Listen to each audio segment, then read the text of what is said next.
Good afternoon. My name, as I'm sure you know, is Eractus, and in my previous video I went over evidence-based practice as it applied to fecal occult blood test screening, and I thought it'd be interesting to go over evidence-based practice in diet plans.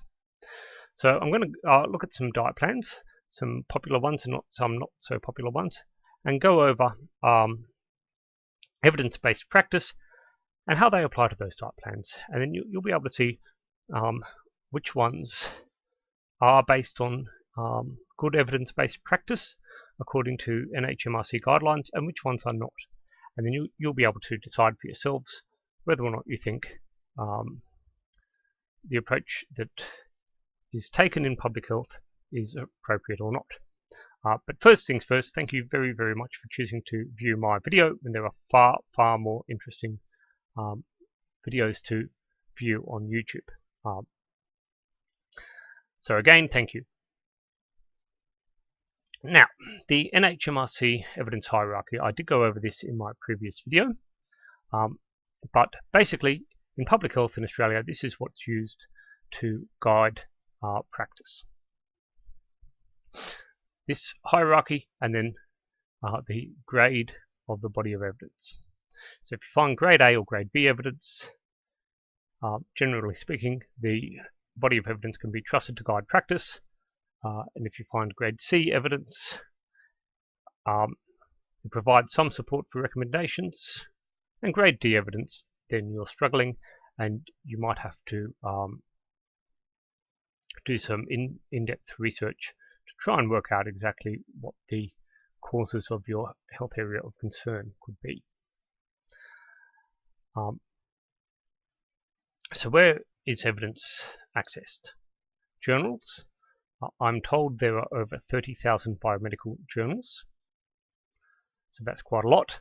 The four ones of highest impact in biomedicine are the Lancet, the BMJ, the New England Journal of Medicine, and Journal of the American Medical Association. You could use textbooks. I don't think the public uses textbooks all that much, and of course they can go out of date, so that's another area of concern there. Grey literature, that's an excellent source of evidence. That's a really good source. So things like government publications. It's often not primary evidence, but secondary evidence. So it will often point you to primary evidence in academic journals. Medline database is excellent. I use it all the time. And of course the World Wide Web. And that's where a lot of people get their evidence from. So it's really not correct to say that there's no evidence at all for different diet plans. Some diet plans, no matter how crazy they might seem, no matter how out of touch with reality, are still based on some type of evidence, but not based on evidence-based practice. In other words, they're not based on the body of evidence. They're simply based on perhaps one piece of evidence that has been selectively chosen to guide their specific practice. In nutrition, of course, there's a lot of level 4 studies, so observational-based studies. But with the diet plans, there are randomized controlled trials, and there is level 1 evidence that exists for some of them. You'll see that as we go along. So let's get stuck in here, see what we've got. Here's the Australian Guide to Healthy Eating. So this is the document produced in Australia. Now, the first thing I want to say about these types of guides is that they're not used as much by the public as healthcare workers perhaps would like them to be. But with that said, if you were to print out this guide and study it, it provides pretty good information. You're able to actually see where different foods belong. And to give you an example of that, I'll just share a story. So when my cousin was a child, he decided that he didn't want to eat animals and that he was going to be a vegetarian. So his parents would, cook up the family meal, and it might have lamb or something in it, delicious juicy lamb, and they would say, "Would you like some lamb, honey?" And he would look at it and he would say, "Poor lamb." And then they would say to him, "Oh, well, shut up then and eat your sausages." And they used to feed him sausages because he didn't realize that they contained meat. That's a fun story to tell, but it's also serious because processed meats, all processed meats other than straight mince, are discretionary foods. They're not considered to be meats.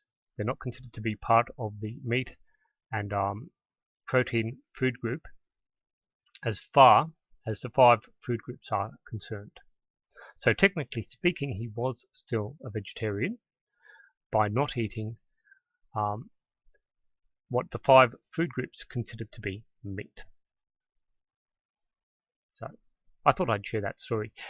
So yeah, your sausages, your salami, your ham, your bacon, your corned beef, any other form of processed meat is a discretionary food. That's one of the things I like about this particular guide. It's that it covers the discretionary foods quite well. So you can see here potato chips as well are not a vegetable. They're a discretionary food. Your sweets are discretionary foods.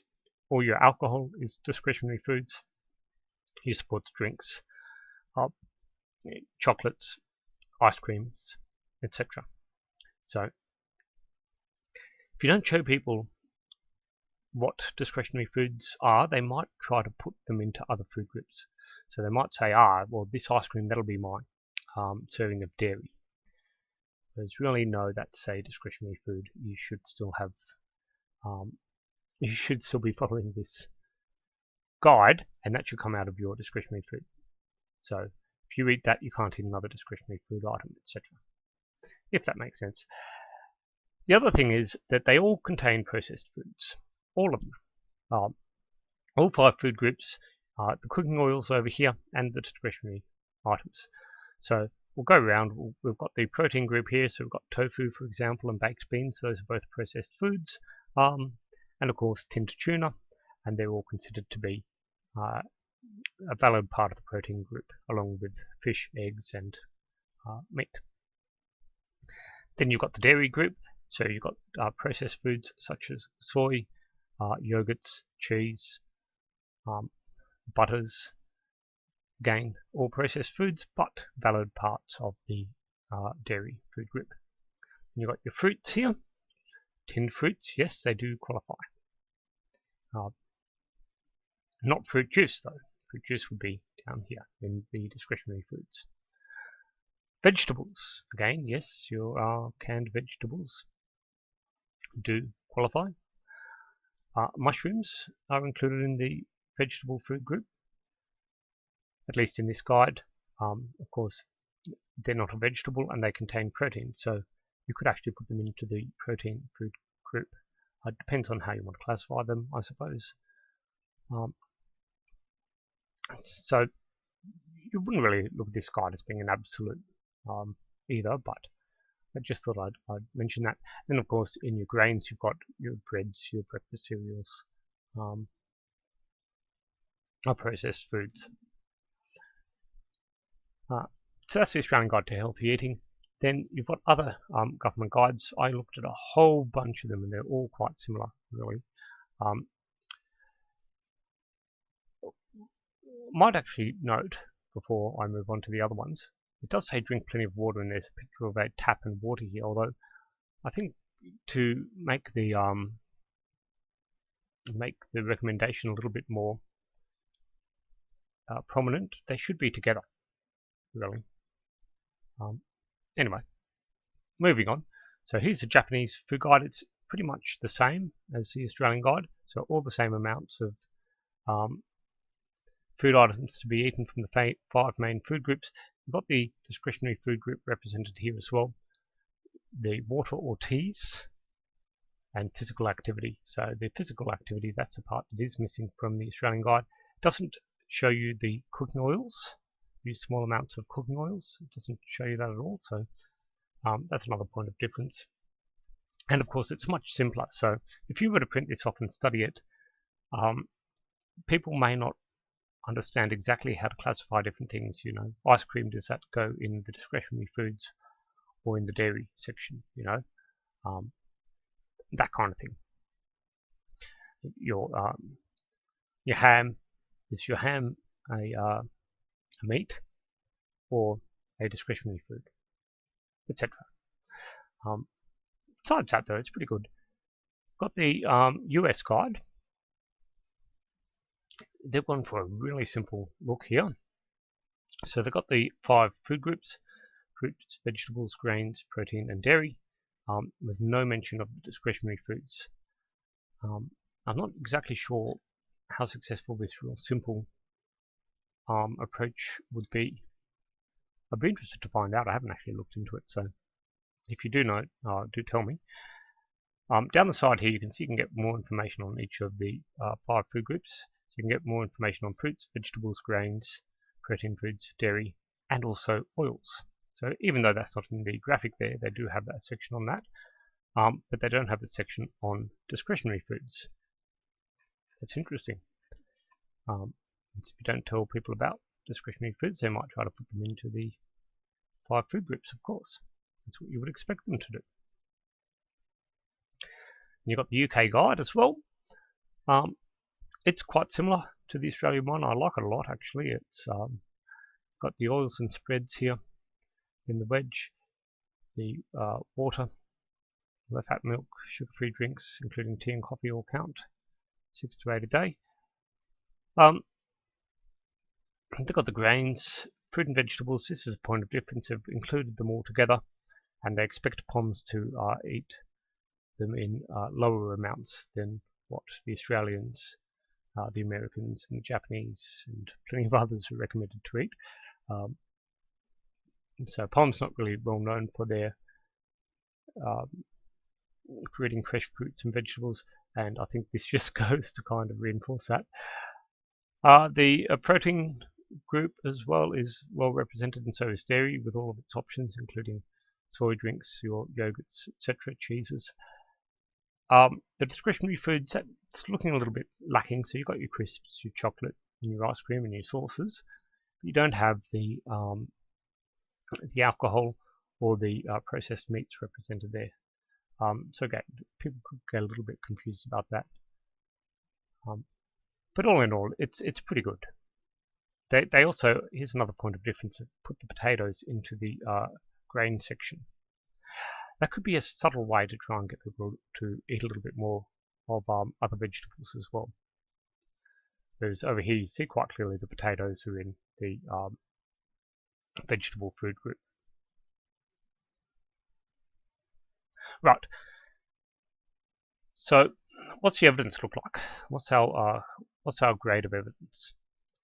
For that, we need to go to the government document that outlines the evidence. So, as mentioned, this is grey literature. It's not the primary source of evidence. It's a secondary source. Your primary sources of evidence are down here in the reference lists. It includes 1,100 odd references. And in here you'll see there's a whole bunch of systematic reviews mentioned, and certainly the high quality, or I should say high impact journals such as Lancet and BMJ, etc. are mentioned throughout. And of course some ones which are good in nutrition specifically, so European Journal of Clinical Nutrition, for example, and others. There it is again. So that's where the primary evidence is. But let's see how evidence is applied here in this document. So here we are on page 1.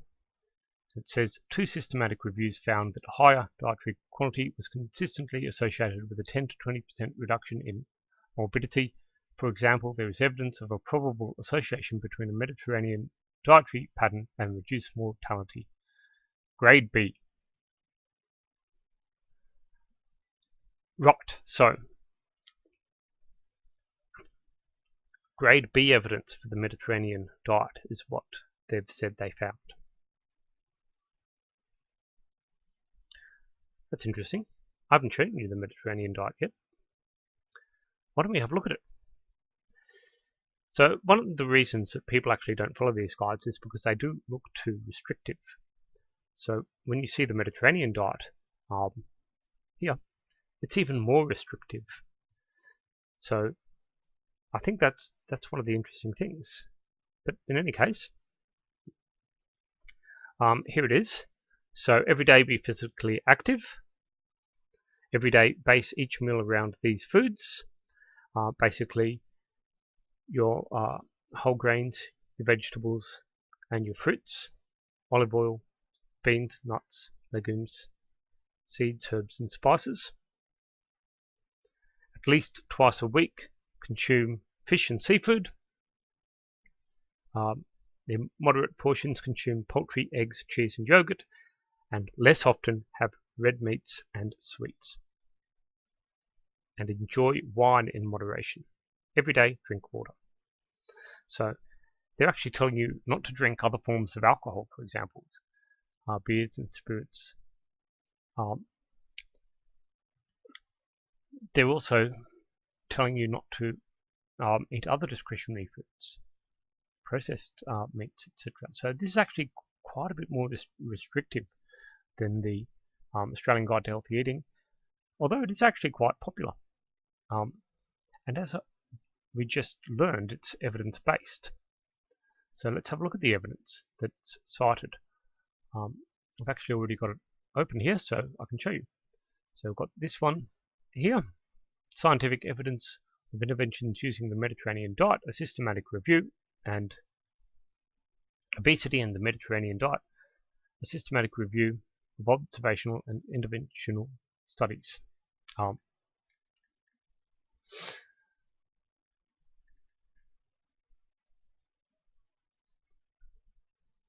Now, I think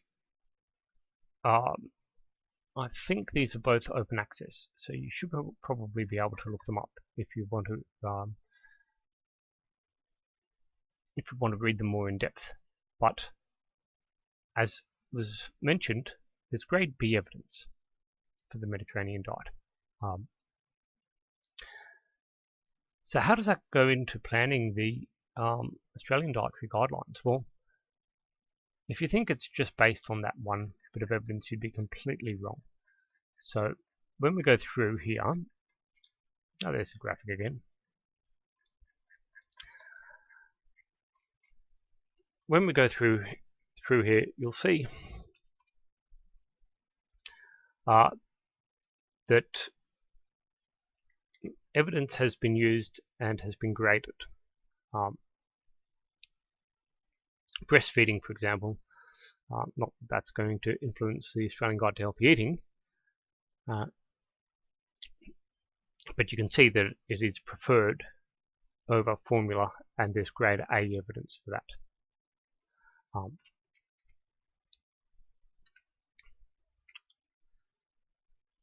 So if we go down here, evidence statement for limit intake of foods and drinks containing added salt. So you've got here, decreased consumption of sodium decreases blood pressure.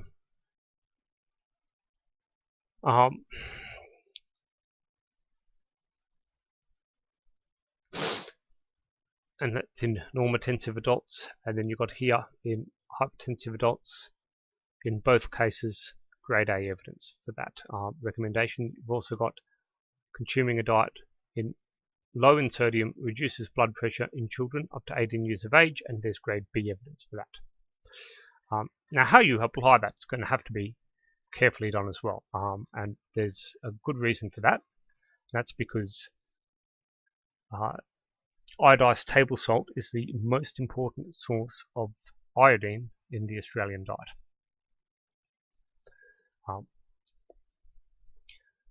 So I want you to remember that point as we go on. So that's evidence for breastfeeding, not really relevant to what we're looking at.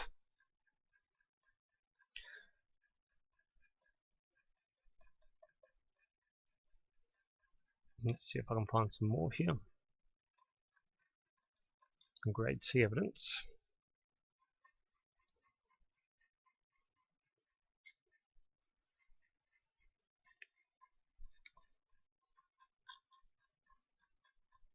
There's the grade B table. I might actually do a search for it. That might be faster. I'll go down look here. Now you can see they've got an explanation of the levels of evidence. Here we are. Consumption of cereal foods, especially whole grains and those with fibre, is associated with a reduced risk of cardiovascular disease in adults. Grade B evidence for that recommendation. Consumption of 1 to 3 serves per day of whole grain cereals is associated with a reduced risk of cardiovascular disease. Grade B evidence. Consumption of cereal foods, especially 3 serves a day of whole grains, is associated with reduced risk of type 2 diabetes. Grade B evidence. Consumption of 3 to 5 serves per day of cereal foods, mainly whole grain, is associated with a reduced risk of weight gain. Grade B evidence. So you can see there's grade B evidence for all this stuff. It has been graded against the NHMRC guidelines. Let me just see if I can remember where it is in this document here. That's the levels anyway. The grade B, that's what they've found. So you can see that it is designed around evidence-based practice.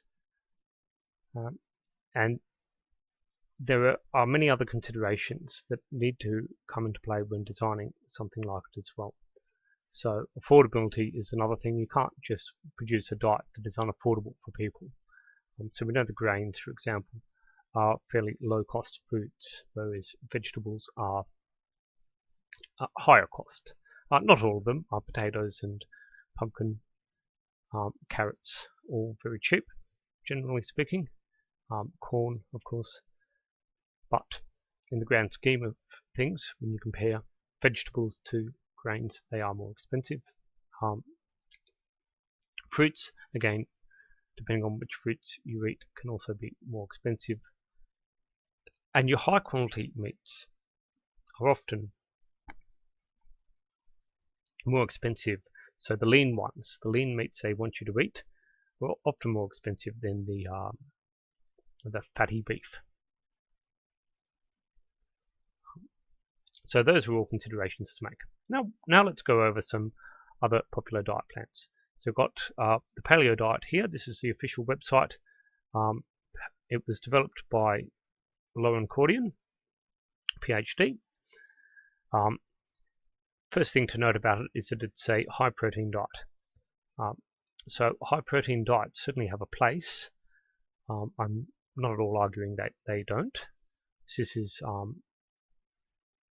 is a more moderate based diet where protein would account for about 20% of energy or so.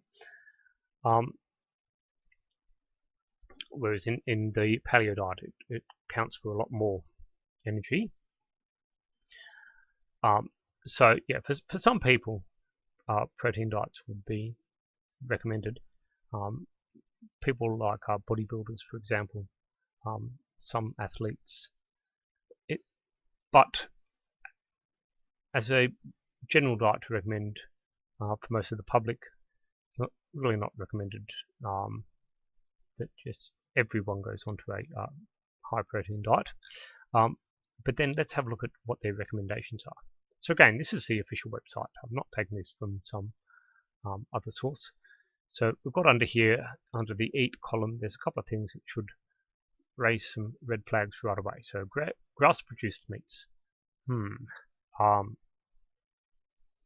that may be a good recommendation, but it's expensive.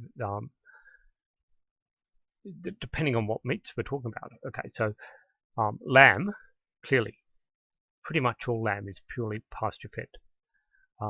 Beef, which I guess is eaten a lot more than lamb is.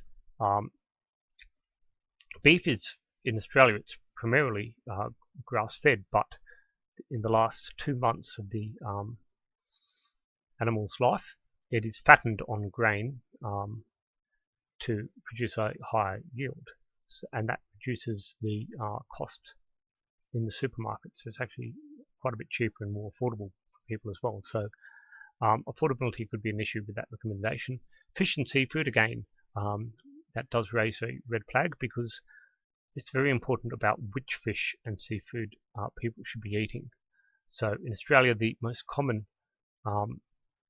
type of fish available at takeaways is flake, or shark if you prefer, and it's very high in mercury, and eating it even just once a week is probably too much. So that's just one thing to keep in mind there. When it comes to fish and seafood, your barramundi, your tuna, salmon, all those things are very good. Shellfish. And so yeah, it's an okay recommendation, but with caution about which ones to prefer. Because if you go for the cheap fish, the really affordable stuff, the shark, that's going to be high in mercury. Fresh fruit and veggies, yep, that's great. Eggs, yep. Nuts and seeds, yep. Healthful oils, yep. No problems there, okay. The don't eat column. Interesting. Don't eat cereal grains. Well, what did we just see over in the document here?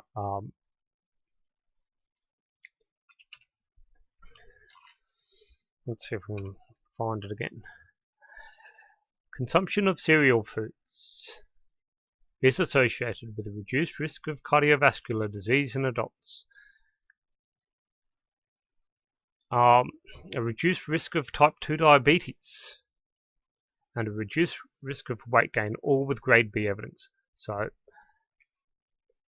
that should raise a huge red flag. That's not at all following evidence-based practice. Legumes, well, why not? Anyway, dairy, that should raise a huge red flag, because it's very, very important for bone health.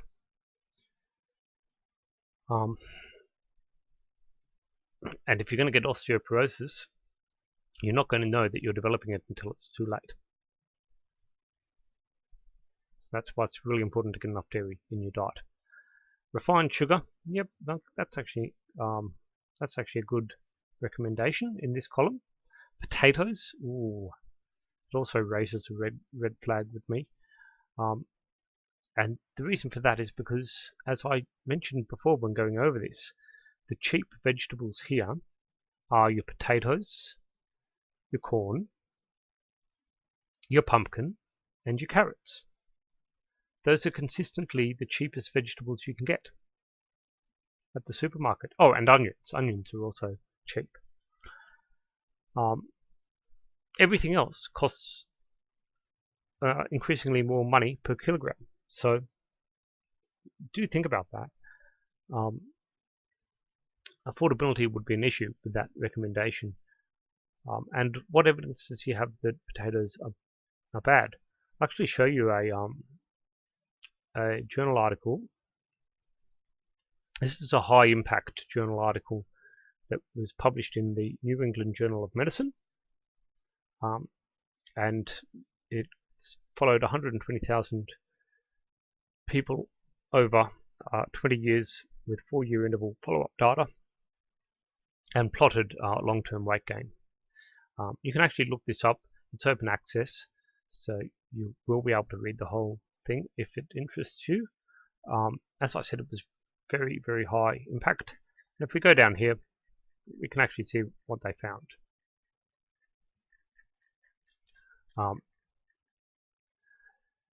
So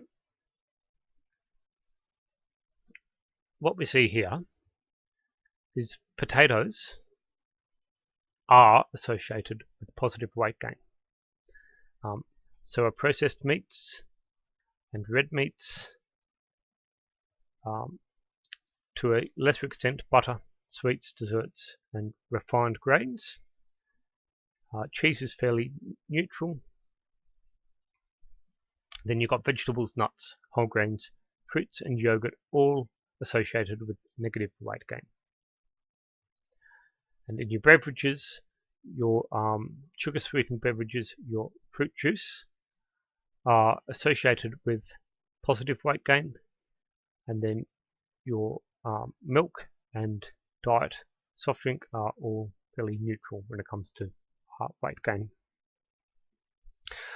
Now, what I want to say about this is just association. You can't use this to prove cause and effect at all.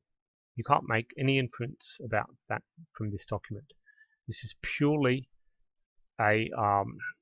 it's a level 4 study. It's an observational study, so it's just association data. There could be all kinds of confounding factors that could explain why you're seeing these results. For example, it could be that potato is consumed most in the poorer socioeconomic class of people, and that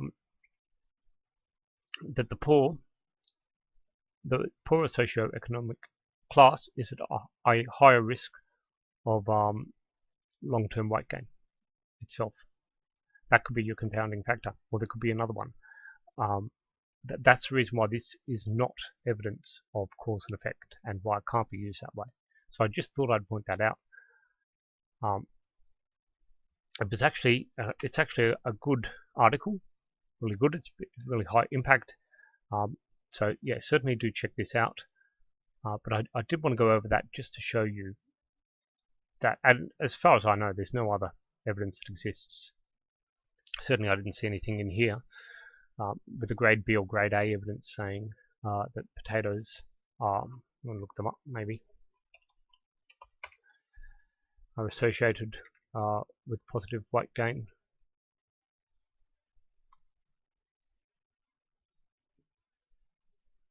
Yeah, so anything in here is grade C or grade D evidence really in terms of those kind of recommendations.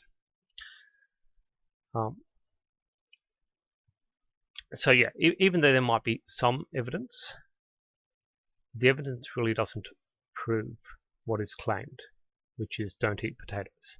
Processed foods, again, that raises a red flag for me, because what does he mean by processed foods? Does he mean good processed foods or bad processed foods? The bad processed foods are the ones which are high in salt, high in energy, and those are the ones that should be consumed less under the evidence-guided recommendations. Salt, this raises a huge red flag again, because as I mentioned, iodized table salt is the most important source of iodine in the Australian diet, the most important source. We don't get it from vegetables because it's not in our soil. You might be able to get iodine in vegetables in other countries. You might be able to get enough that way, I'm not sure. But in Australia, for us, you need to have iodized table salt in your diet. It's the most important source of iodine. Iodine deficiency is actually rising in Australia, even though the average Australian consumes too much salt, and we consume too much salt from processed foods, not from fresh home-cooked meals covered in iodized table salt. So do bear that in mind. Refined vegetable oils, again, there's no evidence as to why they should not be eaten, really. The other thing is that he's been selective about what he's actually put on the website here. If he was honest, there are some more foods that would come under the do not eat column that might not look as attractive to people when they see it up front. And that is soy and soy products. Don't eat soy sauce. And alcohol. Don't eat alcohol.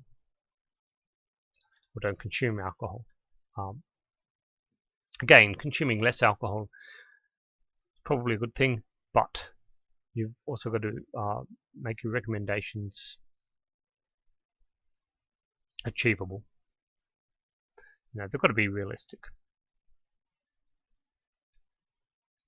I've got the Atkins diet here. It's another high protein diet like paleo, but it's been around for longer. So you can see it's based on getting most of your energy from the protein sources of food: eggs, fish, and meat, tofu. Does advocate high vegetable consumption, so that is a good point, and high fruit consumption, and then of course low grains. That's probably the negative of one of the negatives of this. Of course, the other one being that it's a high protein diet, really not suitable to be recommended to people on a large scale basis, and of course consuming such little grain goes completely against the grade of evidence that guides evidence-based practice in health. We've got the 80-10-10 diet here, developed by Doug Graham. It's all based around eating raw foods, fruits and vegetables, uncooked. Really not recommended. Definitely is not guided by evidence-based practice. A variation on the on his diet is what Freely the Banana Girl promotes, although she claims that 95.5 is the ideal consumption of energy. So 90% of energy from carbohydrates, 5% from protein, 5% from fat.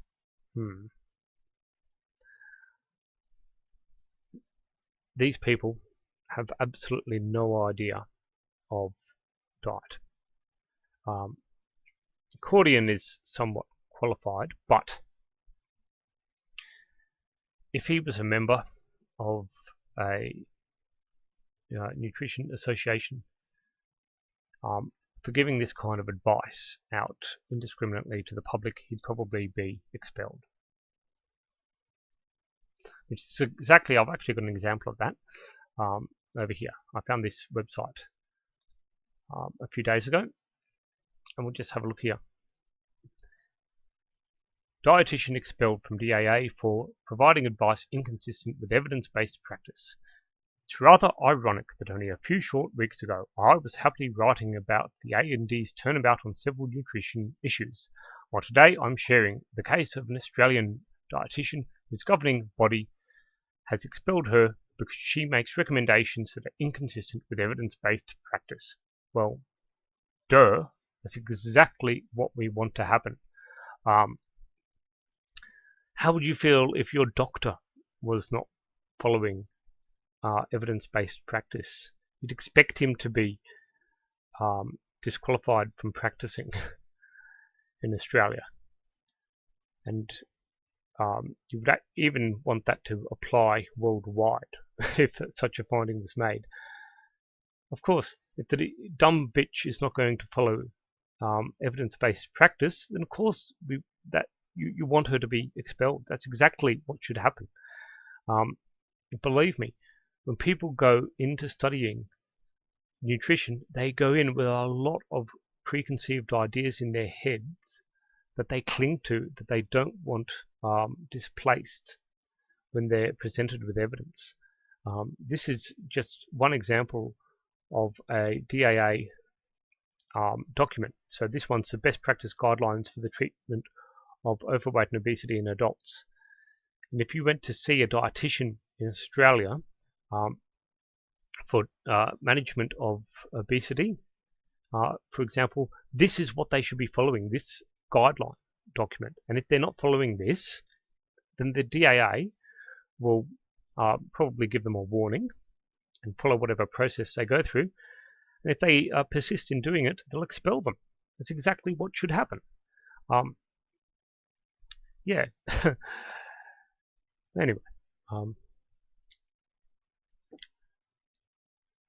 Now, The other thing about these people, Doug Graham and Freely, etc., is not only are they completely unqualified to discuss nutrition and give recommendations.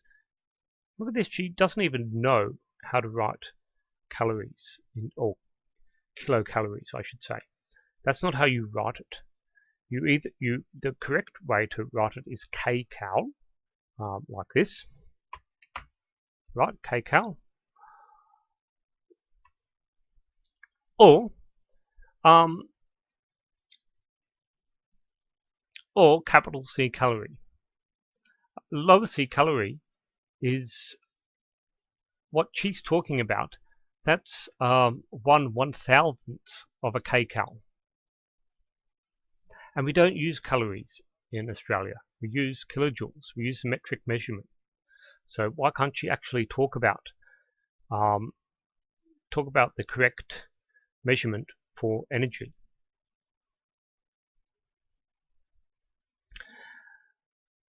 So there's one more diet plan that I haven't discussed yet, and that's DASH. Here's the website. Look at it, it's awful. It looks like it belongs as a remnant of the 90s. It's absolutely awful.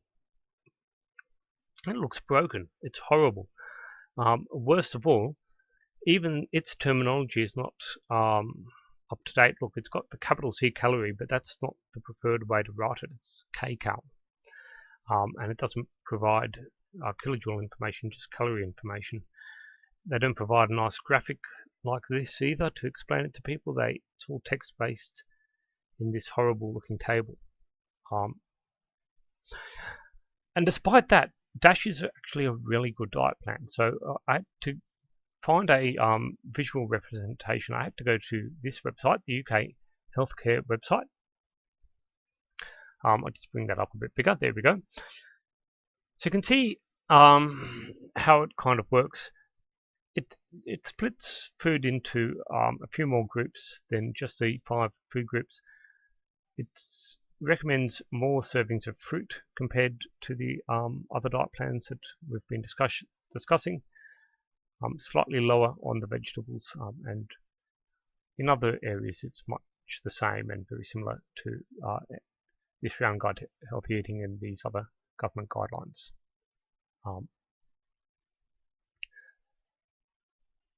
And the other thing about it is that it is evidence-based, and I'll show you this. So you can look up studies and reviews through the Cochrane library, or you can look it up through PubMed and other databases. In the Cochrane library, for example, if I type in DASH diet, this is what I get. So I can see here 2 systematic reviews have been done, and I'll open them up in a minute so you can see. That's just a duplicate, so that's the same thing. You can see here there's numerous trials. I've got no idea how many duplicates there might be in here, but numerous trials. Randomized trial, randomized trials, randomized. Whole bunch of randomized trials, probably a whole bunch more randomized trials. So lots and lots of trials have been done on DASH. Yeah, and you can see they're talking about DASH, DASH, DASH, DASH, DASH, DASH. So some of these results may not actually be talking. Well, no, that's DASH, dietary approaches to stop hypertension. That's what it stands for.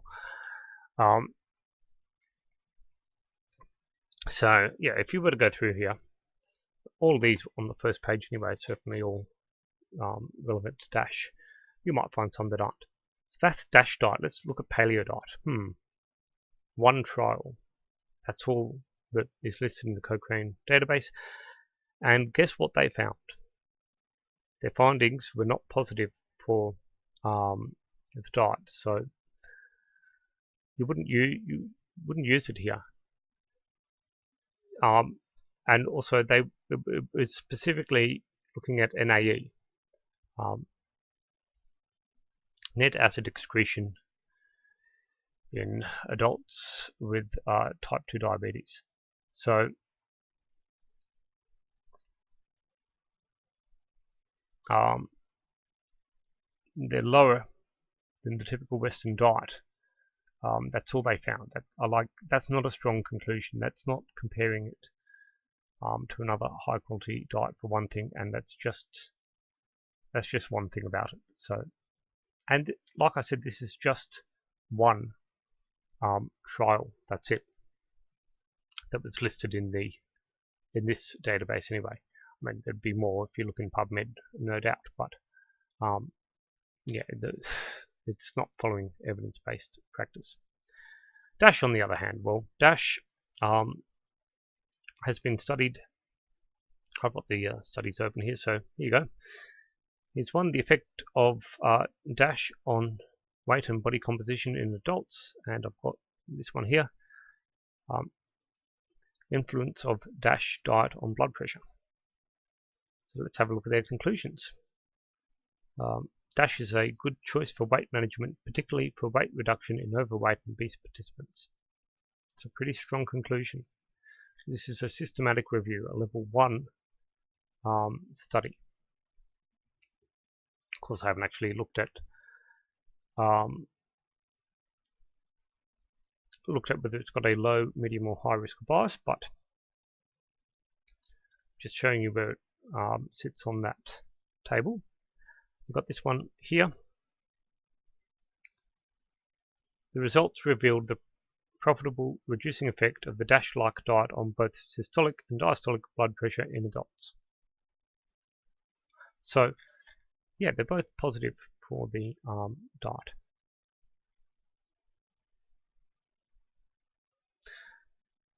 So, thank you very, very, very much for listening. Again, I am sorry that this video is quite boring, not very nice. I don't have a high production value or anything like that.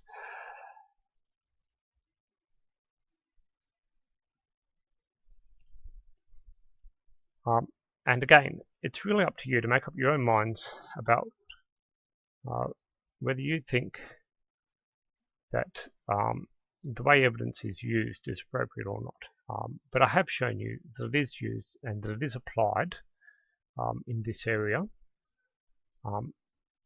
for diet plans that are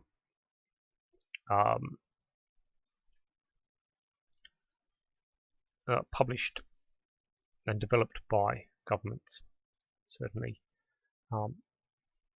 And also, you've seen that DASH and Mediterranean diets have been quite well studied as well. Before I go, I will note that the Mediterranean diet may actually be, it might depend on what type of ethnicity you are as well, as to what kind of benefits you get from it. So it may not be completely generalizable to the Australian public, and it may also be based on the availability of what specific foods are available in your region as well. And that goes back to how these guides are developed in the first place. So when this guide is developed, they have to look at what are the vegetables that are going to be mostly available, etc. If you found, for example, that red meat was not available in Australia at all, just chicken and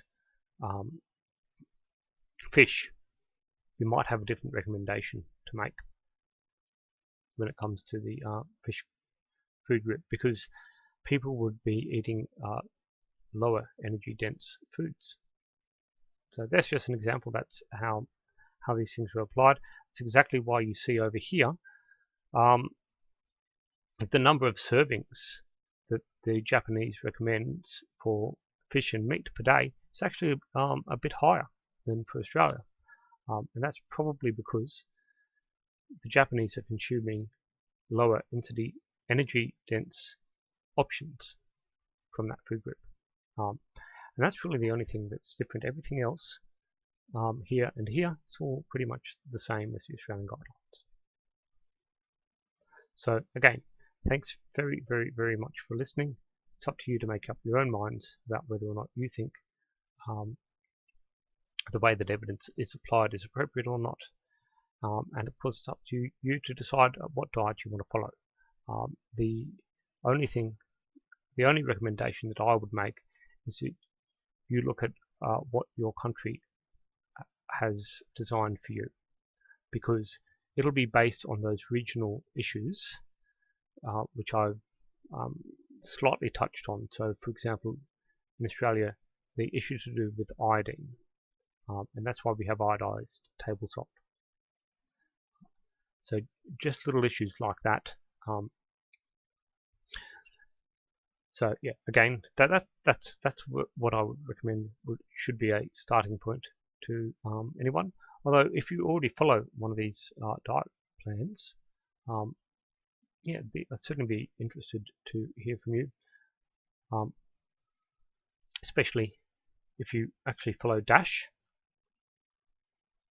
or if you follow the Mediterranean diet. In fact, here's the very last thing I'll leave you with. This is Nutrition Australia, so it's an NGO. It's got a